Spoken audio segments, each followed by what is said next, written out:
Wilson family's annual reunion was exactly as suffocating as I remembered. Crystal chandeliers sparkled overhead in my aunt's oversized mansion, reflecting off designer dresses and expensive watches. The air was thick with the peculiar mix of expensive perfume and superiority that seemed to follow my relatives everywhere they went. I stood in the corner, watching my cousins compete for attention with stories of their latest achievements. My simple black dress, carefully chosen to help me blend into the background, felt like armor against their judgment. "Olivia," my Aunt Patricia's voice cut through the chatter. "I almost didn't see you there. Still working as a secretary, dear." I took a small sip of champagne, hiding my smile behind the glass. "Administrative assistant, actually." "Oh," she raised a perfectly manicured eyebrow. "Still at that little consulting firm? What was it called again?" "Summit Solutions," I replied quietly. My cousin Ethan, fresh from making partner at his father's law firm, couldn't resist joining in. "Come on, Liv. I could get you a real job. Something with actual career potential." I thought about the stack of contracts waiting for my signature back at my office. My real office, not the carefully maintained cover I showed the world. "I'm happy where I am, thanks." "Happy?" Aunt Patricia's laugh could have cut glass. "Darling, you're wasting your potential. Your cousins are all executives, partners, real business people, and you're still pushing paper for someone else. If only they knew that someone else was me." The story of how I built my empire in secret started 10 years ago, in this very house. I was fresh out of business school, armed with an MBA and a revolutionary idea for restructuring failing companies. I'd spent months perfecting my pitch, convinced that my family's vast business connections would help launch my career. Instead, they laughed. "Consulting?" Uncle Robert had scoffed. "Leave that to the big firms, girl. Join the family business. Start in the mailroom. Work your way up like everyone else." Everyone else meant my male cousins, of course. The Wilson family's idea of success was strictly defined and strictly controlled. They'd built their fortune through a network of companies, each headed by a carefully chosen male heir. Women were expected to marry well or take subordinate positions, nothing more. That night, I made 2 decisions that would change everything. First, I would build my own company without their help or knowledge. Second, I would make them regret every dismissive word. Summit Solutions began in a tiny office above a Chinese restaurant. My savings covered the rent, barely. But I had something more valuable than money. I understood how companies worked, how they failed, and most importantly, how to fix them. My first client was a small manufacturing firm on the verge of bankruptcy. The owner had been turned down by every major consulting firm in the city. I spent 3 months restructuring their operations, streamlining processes, and negotiating with creditors. 6 months later, they were profitable again. Word spread quietly through business circles about the mysterious consulting firm that could save dying companies. I hired carefully, choosing people who shared my vision and my discretion. Every employee signed ironclad NDAs. My name never appeared on any public documents. I was simply the CEO. As Summit Solutions grew, I maintained my cover as a low-level employee. I kept the tiny office above the restaurant, even as we expanded into a sleek downtown headquarters. When family members asked about my job, I described mundane administrative tasks, watching their eyes glaze over with disinterest.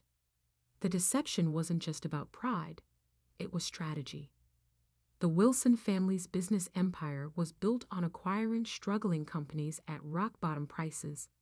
My firm's specialty was saving those same companies before they became vulnerable to hostile takeovers. We worked in the shadows, quietly thwarting my family's predatory practices while building our own success. Now, 10 years later, Summit Solutions was one of the most influential consulting firms in the industry. We had offices in 12 cities, a client list that included Fortune 500 companies, and a reputation for turning failing businesses into success stories. And not one of my smirking relatives had any idea.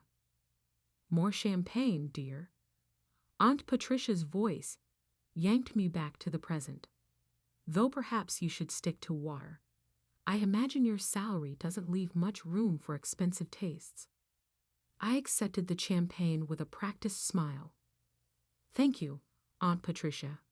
How's Uncle Robert's new acquisition going? Williams Manufacturing, wasn't it? Her smile faltered slightly. There have been some complications. Nothing Robert can't handle, of course. What she didn't know was that those complications were my doing. Williams Manufacturing had been a target of my uncle's hostile takeover attempt. They'd reached out to Summit Solutions 3 months ago, desperate for help.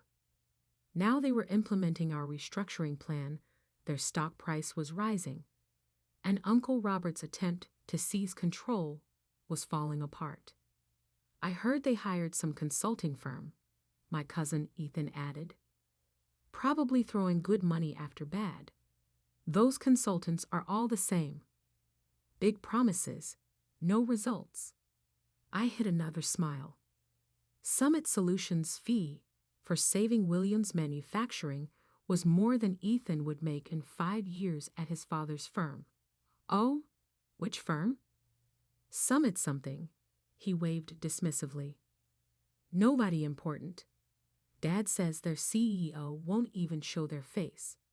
Probably some trust fund kid playing at business. My phone buzzed in my clutch. A message from my actual assistant. Emergency meeting tomorrow, 9 a.m. Wilson Ventures representatives requesting merger discussion Williams Manufacturing. Urgent response needed. I scanned the message twice, realization dawning. They were finally admitting defeat with Williams Manufacturing. After failing to acquire the company, they were now seeking a merger, which would require approval from Williams' consulting firm. My firm. Tomorrow morning, my family would walk into a meeting expecting to strong-arm their way into a merger. Instead, they would find themselves facing the secretary they dismissed for the past decade, except I wouldn't be bringing coffee. I would be sitting at the head of the table. Everything all right, dear?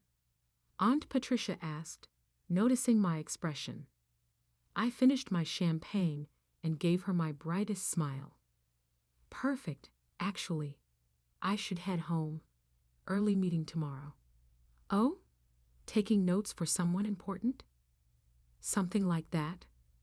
I replied, already planning what I would wear. Something exactly like that. The next morning, I stood in my private elevator, ascending to Summit Solutions' executive floor. Gone was the simple black dress from last night's reunion. Today, I wore a tailored channel suit in deep navy, a power color for a power move. My assistant, Maya, waited at the elevator doors with a tablet and knowing smile.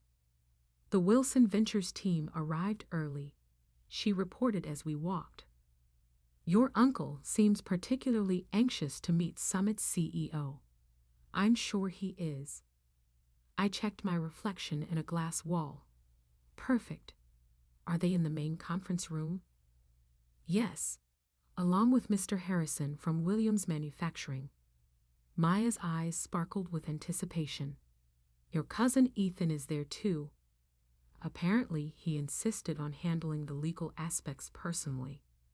I smiled, remembering Ethan's condescending offer of a real job just yesterday. Who else from the family? Your Aunt Patricia came as moral support, though she's not officially part of the meeting. And your cousin James, he's representing Wilson Ventures' finance department. A perfect audience. I checked my watch. 8:57 a.m. Had they been served coffee? Your aunt complained that there was no one to serve it. Maya's grin widened. I told them the administrative assistant would be in shortly. I almost laughed. For 10 years, I'd played the role of invisible support staff whenever family members visited the office. They never looked closely at the quiet woman who brought their coffee or took their coats. It had been the perfect cover. "Give me 2 minutes," I said, "then bring in the contracts." I could hear voices through the conference room's heavy doors.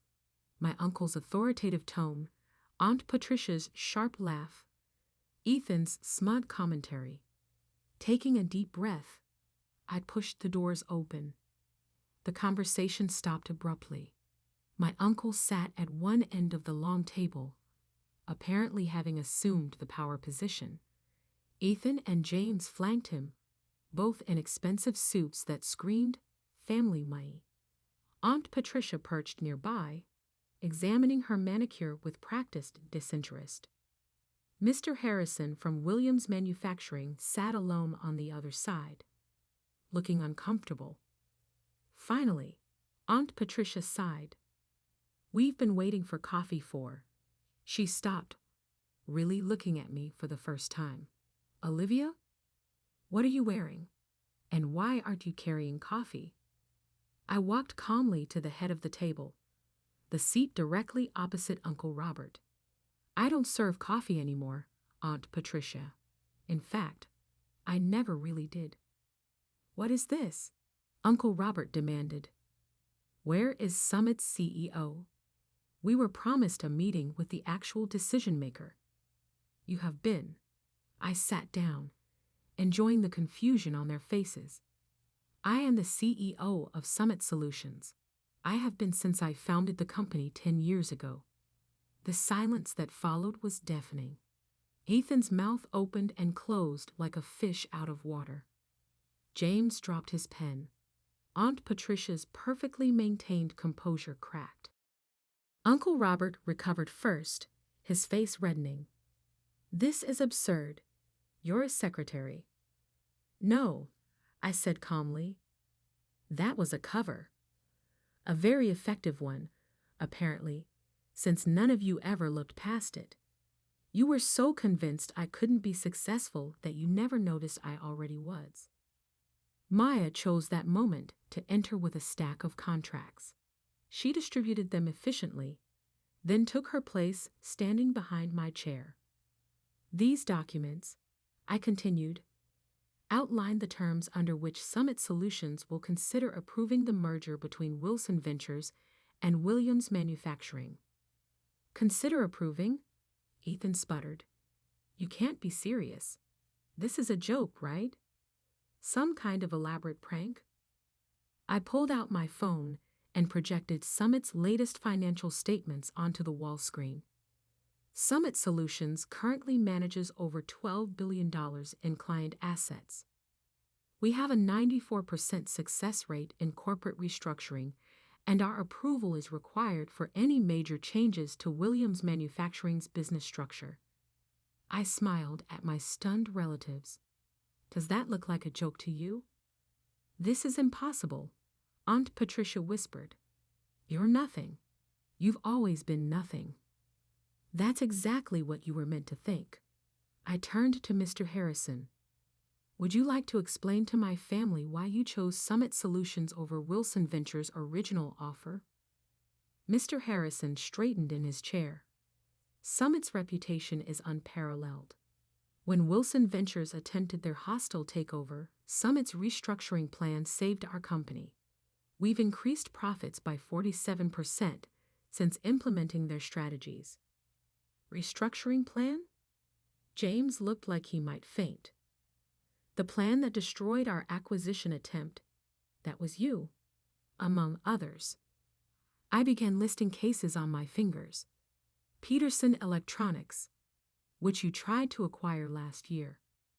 Maritime Shipping, which you underbid on last quarter. The Davidson Group, which mysteriously recovered just before you could buy them out." I leaned forward. For 10 years, I've been quietly undermining every predatory acquisition attempt your company has made. Uncle Robert's face had turned an alarming shade of purple. You deliberately sabotaged family business. No, I corrected. I built my own business, one that helps companies survive instead of devouring them for parts. The fact that it interfered with your plans was just karmic bonus. This is ridiculous, Ethan declared, standing up. I'm calling our lawyers. Sit down, Ethan. My voice carried an authority that made him freeze. You really should read those contracts in front of you, the ones your firm spent months trying to secure for this meeting.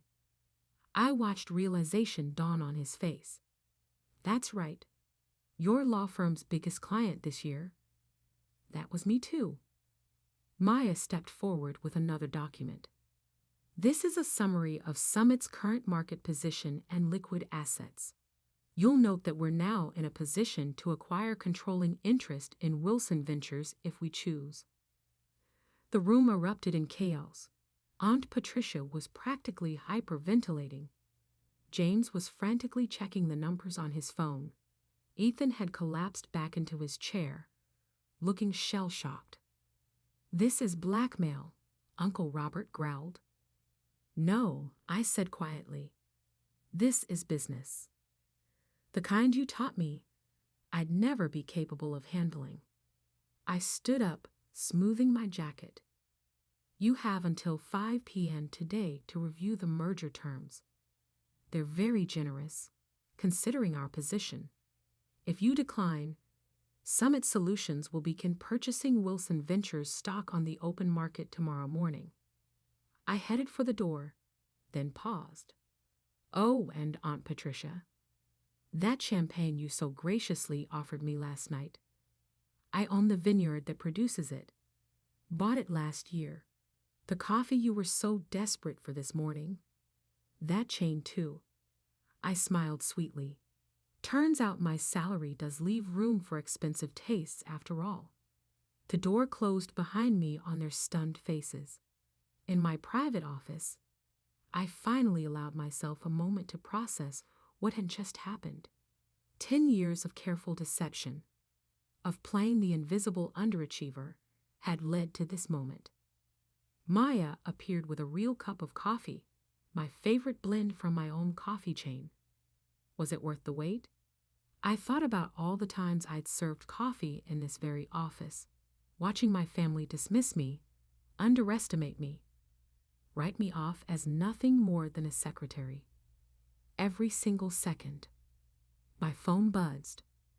Messages already pouring in from family members who must have heard about the meeting. I silenced it without looking. They'd have plenty of time to process their new reality. Right now, I had an empire to run. And for the first time in 10 years, I could finally do it without hiding who I really was.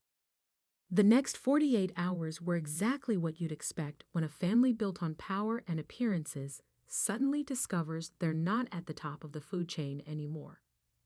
The messages started pouring in almost immediately after the meeting. Aunt Patricia, darling, let's discuss this over lunch. You always were my favorite niece. Ethan, come on, Liv. We were just joking around. Families should stick together. James, you can't do this to us. We're blood. I ignored them all, focusing instead on the rapid-fire emails from Wilson Ventures board members. They weren't stupid. They could see which way the wind was blowing. By noon, they had scheduled an emergency board meeting. By 3, they had voted to accept Summit's merger terms. Uncle Robert, predictably, didn't go quietly. You've betrayed this family. His voice echoed through my office as he barged in unannounced. Maya moved to intervene, but I waved her off. Let him have his moment. Actually, I said, not looking up from my computer, I'd say I learned from this family. Isn't this exactly what you taught us? Seize power, eliminate competition, never show weakness. We gave you everything. That made me laugh. You gave me nothing, less than nothing. You taught me that I would never be good enough, that my only value was in supporting the men in the family. So I built something better. By deceiving everyone for a decade, I finally looked up at him. By letting you deceive yourselves, you saw exactly what you expected to see. A quiet, unambitious woman who knew her place. That was your mistake, not mine. The fight seemed to drain out of him suddenly. He sank into one of my visitor chairs, looking older than I had ever seen him. Why reveal yourself now? You could have continued operating in secret. Because it was time. I closed my laptop. Williams Manufacturing isn't the only company you're trying to acquire. There's Thompson Electronics, Maritime Solutions, at least 3 others. Companies with good people, solid products, that just need help restructuring. I'm tired of watching you destroy them. It's business, he protested weakly. No, it's greed, and it stops now. I handed him a folder. These are the final merger terms. Summit Solutions will acquire a controlling interest in Wilson Ventures. We'll restructure the company to focus on building businesses up, not tearing them down. You can stay on as a consultant if you accept the new direction. If not, your golden parachute is outlined on page 3. He opened the folder with trembling hands. You thought of everything. I learned from the best. I smiled without warmth, though not in the way you intended.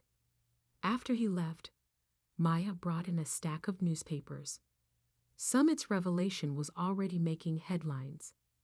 Secret CEO revealed how one woman built a billion-dollar empire in secret. Wilson family shocked. The hidden success story they never saw coming. My phone buzzed again, this time with a message that actually mattered. My mother, who had divorced Uncle Robert's brother years ago and distanced herself from the Wilson family's toxicity, had sent a single line. I always knew you would show them. The next few weeks were a whirlwind of changes. Wilson Ventures board enthusiastically embraced Summit's new direction. Their stock price jumped 40% on the announcement of the merger. Companies that had feared the Wilson name now sought partnerships. The press couldn't get enough of the story. Aunt Patricia tried to spin it as a heartwarming family success story. We always knew Olivia had potential, she told one reporter. This just proves that the Wilson spirit of entrepreneurship runs in the blood. I responded by releasing archived video of last year's family reunion, where she had spent 20 minutes explaining to everyone why I would never amount to anything. The footage went viral. She stopped giving interviews after that. Ethan attempted damage control in his own way, claiming he had been in on it all along. Unfortunately for him, too many people had witnessed his shocked face in that conference room. His law firm's other clients began questioning his judgment. Within a month, he was quietly asked to take a leave of absence. James adapted the fastest, approaching me with a business proposal just 2 weeks after the revelation. We could dominate the market together, he suggested over an awkward lunch. The Wilson Summit Alliance would be unstoppable. That's not what Summit Solutions is about, I told him. We don't dominate, we elevate. The real changes came in the quieter moments. The young intern who tearfully thanked me for showing her that success didn't require compromising her principles. The female executives who started reaching out, sharing their own stories of being underestimated. The business schools that invited me to speak about building ethical success in a cutthroat world. 3 months after the revelation, I stood on a stage accepting the Business Innovation Award. Looking out at the audience, I saw my mother sitting in the front row, beaming with pride. Behind her sat several of my former administrative assistants, all women who had helped maintain my cover while building their own careers within Summit. Success isn't about who has the most power, I told the crowd. It's about how you use the power you have. For 10 years, I played a role that made powerful people underestimate me. I could have revealed myself sooner, but I chose to wait until Summit Solutions was strong enough to create real change. The applause was thunderous, but the real satisfaction came later that evening. I was working late in my office when Maya brought in an interesting piece of news. Uncle Robert had just announced his retirement. His resignation letter included an unexpected paragraph. My niece taught me that true business success isn't measured in acquisitions or assets, but in the positive impact we create. I regret that it took losing control of my company to learn this lesson. I leaned back in my chair, thinking about the long game I had played. 10 years of careful planning, of swallowing pride and playing small, had led to this moment. Summit Solutions wasn't just successful, it was changing how business was done. The next family reunion would certainly be interesting. I planned to host it myself, in Summit's main conference room. The same room where I had served coffee countless times, watching and waiting for the perfect moment to show them who I really was. Maya knocked on my door. "Your 4 p.m. is here. The CEO of Thomson Electronics, the company your uncle was trying to acquire." I smiled. "Show them in. And Maya, bring coffee for everyone. The good stuff from our chain." As I stood to greet my visitors, I caught my reflection in the window. No more hiding, no more playing small. I had built something remarkable, not despite my family's dismissal, but because of it. They had taught me that power doesn't always look like what people expect. Sometimes it looks like a quiet woman in a simple black dress, serving coffee and taking notes, while building an empire right under everyone's nose. The tabloids called it revenge. The business papers called it strategic genius. But for me, it was simply